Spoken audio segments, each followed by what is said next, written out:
పవన్ కళ్యాణ్ గారికి ballot number 4 గాజు glass గుర్తుకు ఓటు వేసి 1,00,000 ఓట్ల మెజారిటీతో గెలిపిద్దాం. మీరు ఎక్కడి నుంచి వచ్చారండి? కాకినాడ నుంచి అండి. కాకినాడ అండి. ఇక్కడ రావడానికి గల కారణం ఏంటండి? మన పవన్ కళ్యాణ్ గారిని గెలిపించాలని క్యాన్వాస్ చేద్దాం. సార్ని సపోర్ట్ చేయడానికి వచ్చారు మీరు? అవునండి.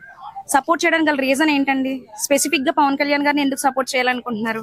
పవన్ కళ్యాణ్ గారు అంటే ఇంకా నిజాయితీకి నిలువెత్తు నిదర్శనం అండి ఆయన. అందుకని సపోర్ట్ చేయడానికి వచ్చాను. మేము ఇప్పటి వరకు బయటికి రావడం, క్యాన్వాసింగ్ చేయడం అదేమీ లేదండి. ఎప్పుడు కూడా ఇదే ఫస్ట్ టైం అండి. సార్ కోసమే బయటకు వచ్చాను అంటున్నారు. మీరు సపోర్ట్ చేయడం కాకుండా ఇంకా ఏం చేస్తున్నారు? మీరు మీ తరపున ఇంకేమి పవన్ కళ్యాణ్ గారికి పాజిటివ్ గా ఇంకేం చేస్తున్నారు చెప్పండి, మాకు తెలియాలి కదా. మా ఇంటి దగ్గర పెద్దవాళ్ళకి అన్ని చెప్పడం, పిల్లల దగ్గర నుంచి అందరికి ఓట్లు 18 సంవత్సరాలు వచ్చిన వాళ్ళకి మీరు ఓట్లు రిజిస్ట్రేషన్ చేసుకోండి, ఓట్లు వేయాలి వీళ్ళు అందరికి, అలా అందరినీ మోటివేట్ చేస్తున్నారు. ఓకేనండి. పక్కాగా గెలుస్తారంటారా? పక్కా అండి. పవన్ కళ్యాణ్ గారు గెలవడం పక్కా అంటారు. కాన్ఫిడెంట్. ఎంత మెజారిటీతో గెలుస్తారని అనుకుంటున్నారు? 1 lakh above అండి. 1 lakh above. మీరు ఆయన ఒక విన్ అయితే గనక ఎలా ఉంటది అనుకుంటున్నారు మీరు? ఆయన పాలన ఎలా ఉంటది అనుకుంటున్నారు? కూటమి ప్రభుత్వం ఎలా ఉంటది అనుకుంటున్నారు? ఒక ఫ్యామిలీలో మనం ఏదైనా సాధిస్తే ఎలా ఉంటుందో అండి అలాగే ఉంటది పాలన కూడా. మనకి ఇంట్లో ఒక అబ్బాయికి ఒక ఉద్యోగం వచ్చింది, తను ఎలా చేస్తాడు, ఇంట్లో అందరికి ఏం కావాలో అన్ని సదుపాయాలు చూస్తారు. అలాగే పవన్ కళ్యాణ్ గారు కూడా మనకి పాలనలోకి వస్తే ఒక ఫ్యామిలీ మెంబర్ లాగా మన ఊరికి ఏం కావాలి, మన జనానికి ఏం కావాలి, ఇప్పుడు చదువుకున్న అబ్బాయిలకి అమ్మాయిలకి ఏమేమి ఉపాధులు కల్పించాలి అన్ని వేరేగా ఉంటాయండి. అది వేరే. ఇంకా ఇప్పుడు ఒక ఫ్యామిలీలో ఒక వ్యక్తి సెటిల్ అయినప్పుడు ఎంత అయితే ఫ్యామిలీ అంతా డెవలప్ అవుతుందో అలాగా మనకు ఆయన విన్ అయితే గనక మొత్తం అంతా కూడా డెవలప్మెంట్ బాగుంటదని మీరు ఆశిస్తున్నారు. అవునండి. అంతే కదండి? పక్కాగా. ఇంకొకటి ఏంటంటే పవన్ కళ్యాణ్ గారు విన్ అవ్వకుండా ఆయన గురించి ప్రచారాలు చేస్తూ ఉంటున్నారు, నెగిటివ్ గా కామెంట్స్ పెడుతున్నారు. అలాంటి కామెంట్స్ గురించి మీరు ఏం మాట్లాడతారు? అవన్నీ రాంగ్ అండి, అవన్నీ జరగవు.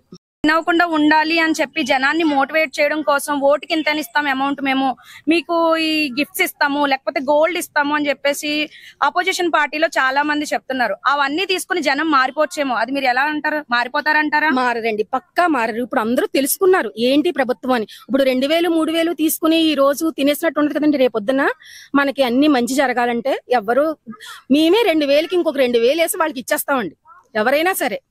అదే అంతే అండి. అసలు అంటే డబ్బులకి ఎవరు కూడా అమ్ముడిపోయేలా లేరు.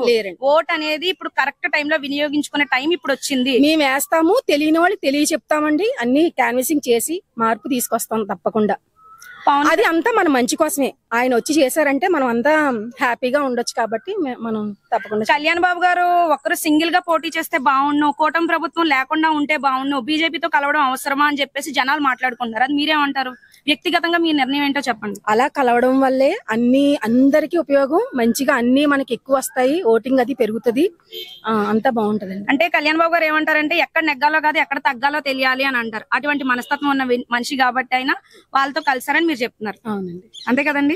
ఇంకొకటి ఏంటంటే ఇప్పుడు ఓటు వేసిన తర్వాత ప్రతి ఒక్కరు కూడా ఓట్ విషయంలోని ఇలాంటి రాంగ్ డెసిషన్స్ జరుగుతాయి, ఓట్ విషయంలో ఫేక్ ఈవీఎంస్ అనేవి వస్తున్నాయి అని చెప్పేసి చెప్తున్నారు. అవి ఎంతవరకు నిజమంటారు?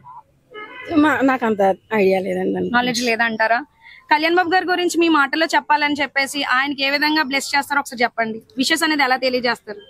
ఆయన నామినేషన్ చేసిన రోజున మేము బయటకు వచ్చి హారతి ఇచ్చి ఆయన విన్ అవ్వాలని దేవుడికి పూజలు చేస్తున్నాం. అందరూ న్యాయం గెలవాలని, రౌడీ రాజ్యం పోయి రామరాజ్యం రావాలని నేను కోరుకుంటున్నాను.